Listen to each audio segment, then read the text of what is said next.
আমাকে যে লোকটি বিয়ে করল তার আগের স্ত্রীর একটা ছেলে সন্তান আছে, তার স্ত্রী মারা গেছে, এখন তার ছেলেটিকে দেখাশোনা করার জন্য আমাকে বিয়ে করেছে। ছেলেটার নাম সুজন, বয়স 1-2-1-3 বছর হবে। আমিও জেনে শুনে তাকে বিয়ে করেছিলাম। আমার স্বামী আমায় বিয়ে করেছিল তার কারণ তার ছেলে সুজনকে দেখাশোনা করার জন্য, কিন্তু সুজন ছেলেটি আমার দিকে খারাপ দৃষ্টিতে চেয়ে থাকত। আমি বুঝতে পারতাম সে আমার কাছে কি চায়। দিন স্বামী এক কাজে শহরে চলে গেলেন, আর এর মধ্যে বাড়িতে কেউ ছিল না। রাতে সুজন বল, মা আমি আমার রুমে একা ঘুমাতে পারব না, অথচ তার বাবা বাড়িতে থাকতে সে তার নিজের রুমে ঘুমাতো। আমার রুমে ঘুমানোর জন্য আমার প্রতি রাতে বলতো, আমার আসল মা বেঁচে থাকলে আমাকে না করতে পারত না, তুমি মুখে মুখে না করে দিলে, এসব বলে কান্না করতে লাগলো। আমি বলেছিলাম, এখন তুমি বড় হয়েছ, তোমার আলাদা রুমে ঘুমাতে যাওয়া উচিত। সুজন মাঝে মাঝে করত আমি যেন তাকে গোসল করিয়ে দেই। একদিন তার কান্না দেখে এবং কেন আমার রুমে ঘুমাতে চায় এই বিষয়টা জানার জন্য আমি বললাম, ঠিক আছে, তুমি আজ আমার রুমে থাকবে। রাত যখন 2টা বাজে তখন সুজন আমার সাথে যা করেছিল তা শুনলে তোমাদের চোখ কপালে উঠে যাবে। কথা না বাড়িয়ে এবার আসল ঘটনাটা বলি। আজ আমার বিয়ে হয়েছে সব নতুন বধূর মতো, আমিও আমার বাসর ঘরে বসে আছি, কিন্তু আজ আমার মনে নেই কোনো সংকোচ, নেই কোনো স্বপ্ন, আর নেই নতুন সংসার সাজানোর ইচ্ছা। কারণ আজ প্রথমবার নয় যে আমি এভাবে নতুন বধূ সেজে বসে আছি, এর আগেও ছিল এরকম একটি রাত যে কারো জন্য এভাবেই বসেছিলাম। আজ হয়তো সব একই রকম, শুধু মানুষটি বদলে গেছে। হঠাৎ দরজা থেকে কারো আসার আওয়াজ শুনলাম। সে আর কেউ নয়, আমার নতুন স্বামী শাহেদ। আমি উঠে সালাম করলাম। শাহেদ বল, সালাম করা লাগবে না, বরং আপনি বিছানায় শুয়ে পড়ুন, আমিও সোফায় শুয়ে পড়ি। রোমানা বল, না না, আপনি বিছানায় ঘুমান, আমি সোফায় ঘুমাতে পারব। শাহেদ বল, দেখুন, আমরা দুজনের কেউই এই বিয়ে মানি না। না, দুজনেরই আলাদা আলাদা কারণ আছে বিয়ে করার, কিন্তু আমরা একজন অন্যজনের সম্মান তো করি। আর আমি এরকম ব্যক্তি না যে আমি বিছানায় ঘুমাবে আর কোনো মেয়েকে এভাবে সোফায় কষ্ট করে ঘুমাতে দেবে। আপনি আমার স্ত্রী, তাই আপনার খেয়াল রাখা আমার দায়িত্ব। আর আপনি যদি আমার এতটুকু সম্মান করেন তবে বিছানায় ঘুমিয়ে পড়ুন। আমিও মাথা নেড়ে সম্মতি দিলাম আর বিছানায় শুয়ে পড়লাম। এবার বলি, আমাদের বিয়েটা কিভাবে হলো।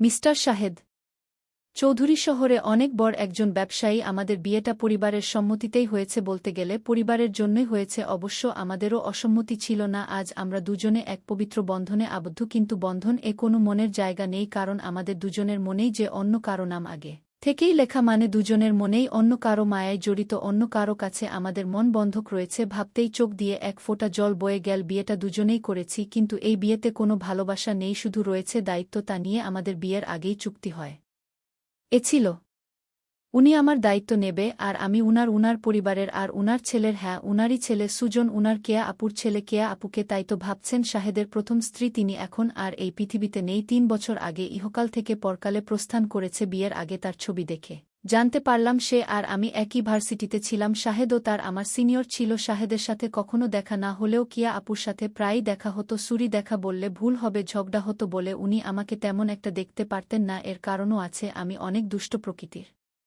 ছিলাম, আর উনার সব টাইটেল নাকি চুরি করেছিলাম তা উনি শুধু ভাবতেন। অবশ্য আজও হয়তো থাকলে আমার সঙ্গে ঝগড়া করতেন, উনার স্বামীকে চুরি করেছে বলে অপবাদও দিতেন, কিন্তু উনার স্বামীর উপর তো আমার কোনো অধিকারই নেই, কারণ আমি ওনাকে নিজের স্বামী মানতে পারিনি। বিয়েটা করেছি শুধু পরিবারের জন্য।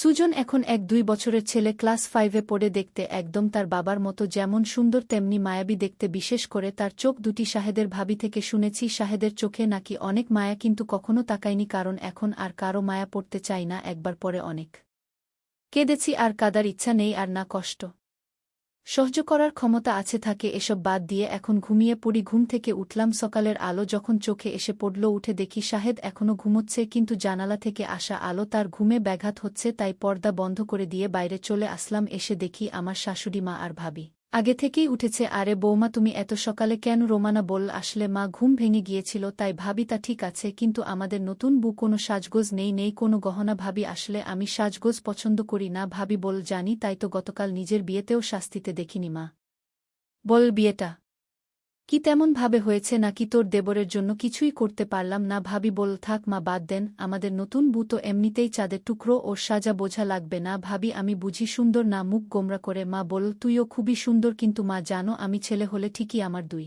ভাবে প্রেমে পড়তাম। পিছন থেকে মাকে এসে বল। ভাবি বলতো ছোটভাবে প্রেমে পড়তে, অবশ্য আমিও পড়তাম। আমার জালটা এত সুন্দর, সবাই হাসাহাসি করতেছে। রোমানা বল, মা আমি আপনাদের জন্য চা বানিয়ে আনি। মা বল, আরে না, তুই বস, আমরা সব করব। রোমানা বল, মা আমার ভালো লাগে না এমনি বসে থাকলে। ভাবি বল, আচ্ছা তাহলে আমি সাহায্য করি আর সাথে অনেক গল্প করব। কেমন রোমানা? আচ্ছা। রোমানা চা বানালো। রমা ও ভাবির সাথে গল্প করল। আসলে গল্প করছিল না, শুধু শুনছিল। চা বানানো শেষে নিয়ে আসে। এসব দেখে মা বাবা আর শাহেদের ভাইজা বসে আছে, বসে বসে গল্প করছে। সবাইকে চা দিল। অনেক মজা হয়েছে। তোমার চায়ের থেকেও মজা হয়েছে ইমন। হ্যাঁ, অনেক অনেক ভালো হয়েছে। রমাকে একটু চা বানানো শিখিয়ে দিও। কি বানাই স্বাদই বুঝি না। রমা, কি এত বড় কথা? কাল থেকে 7 দিন তোমার চা বন্ধ। ইমন: না, আমি তো দুষ্টুমি করে বলেছি। তুমি তো জানো আমি চা ছাড়া থাকতে পারি না। এভাবে সবাই চা খেয়ে নিলাম। তারপর আমি আমার স্বামী রুমে গেলাম। গিয়ে দেখি অবাক কাণ্ড, শাহেদের ছেলে, অর্থাৎ আমার স্বামীর ছেলে তো আমারই ছেলে। সে তো বড় দুষ্টু হয়ে গেছে, অল্প বয়সে মনে হয় পেকে গেছে। গিয়ে দেখি একটা পুতুল হাতে নিয়ে বলছে, তুমি কবে আমার হবে মা? আমার কবে আমায় কাছে টেনে নেবে? আমি যে আর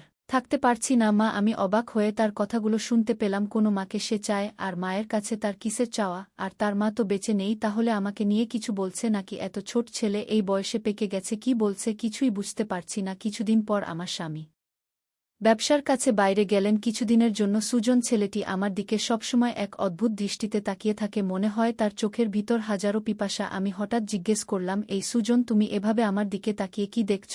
আমি আপনার চেহারা দেখছি। আপনার চেহারায় এতটাই মায়া যে আপনার চেহারায় আমি একটা অদ্ভুত জিনিস দেখতে পাই। আমি তো তার কথা শুনে অবাক। এতটুকু বাচ্চা ছেলে এসব কি বলে? হঠাৎ আমাকে জিজ্ঞেস করে ফেল, আচ্ছা মা, তুমি বাবাকে কেন বিয়ে করলে? আমি বললাম, দেখো, তুমি ছোট মানুষ, আর তাই তোমাকে দেখাশোনার জন্য তোমার বাবা আমাকে বিয়ে করেছে। সুজন ইদানিং দেখছি আমার দিকে অদ্ভুত দৃষ্টিতে তাকিয়ে থাকে। আমি যেখানে যাই সেখানে আমাকে ফলো করে। আমি গোসল করতে গেলাম। সুজন বলছে, মা, অনেক দিন হলো আমার মা আমাকে গোসল করিয়ে দেয় না, আমাকে ভাতও খাইয়ে দেয় না। মা, তুমি তো আমার মা, যেহেতু আমার আগে মা মারা গেছে, এখন আমার মা হিসেবে আমার আব্বু তোমাকে বিয়ে করে এনেছে মায়ের শূন্যতা পূরণ করার জন্য। মা, আমাকে তোমার হাতে গোসল করিয়ে দাও। আমি বললাম, দেখো সুজন, তুমি যখন ছোট ছিলে তখন তোমার মা তোমাকে গোসল করিয়ে দিত, আর এখন তো তুমি বড় হয়েছ, তুমি নিজ হাতে গোসল করতে শেখো।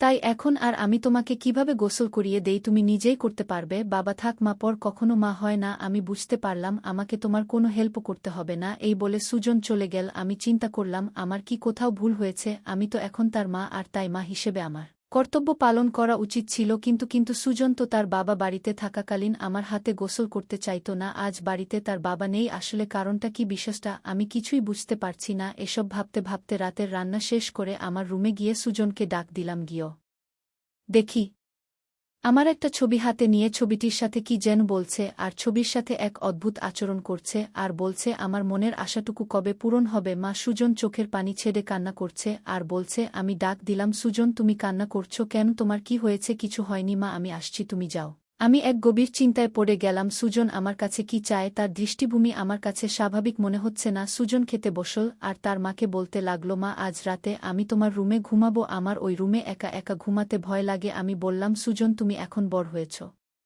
তোমায় ভয় পাবার কথা না। তুমি তোমার রুমে ঘুমাও, কিছু হবে না। সুজন আমার কথার জবাবে বলল, আরে মা, আমার আসল মা যদি বেঁচে থাকত তাহলে এভাবে মুখে মুখে না করতে পারত না। আমার সব ইচ্ছা আমার মা পূরণ করত। আচ্ছা সুজন, তোমার কাছে একটা প্রশ্ন। তোমার আব্বু যখন বাড়িতে ছিল তখন তুমি তোমার সব আবদারের কথা বলতে না? এখন তোমার আব্বা বাড়িতে নেই, আর এখন তোমার অনেক আবদারের কথা বলছো কেন মা? তুমি আমার কষ্ট বুঝবে না? আমি তো কিছুই বুঝি না, সব তুমি বোঝো। এসব কথা বাদ দিয়ে এখন ঘুমাতে যা, রাত অনেক হয়েছে। সুজন চোখের পানি ছেড়ে তার রুমে চলে গেলেন, আর আমি শুয়ে শুয়ে সুজন আবদারের কথা ভাবতে লাগলাম। সুজন আমার রুমে ঘুমাতে চায়, তার নাকি নিজের রুমে থাকতে ভয় করে, আবার বলে তাকে গোসল করিয়ে দিতে। আমার ছবি হাতে নিয়ে ছবিটির সাথে গুনগুনিয়ে কি জানি বলে না। আমি কিছুই ভাবতে পারছি না। এসব ভাবতে ভাবতে আমার কিছুতেই ঘুম আসছে না। হঠাৎ সুজনের রুমে একটা আওয়াজ শুনতে পেলাম। আমি জানালা দিয়ে উকি দিয়ে দেখি ছবিটি হাতে নিয়ে ছবির সাথে এক অন্যরকম আচরণ করছে, আর মাঝে মাঝে হাসছে, আবার কান্নাও করতেছে। আমি এসব ভাবতে ভাবতে পাগলের মতো হয়ে গেলাম, কিছুতেই ঘুমাতে পারছিলাম না। কিন্তু হঠাৎ আমার মাথায় একটা বুদ্ধি এলো।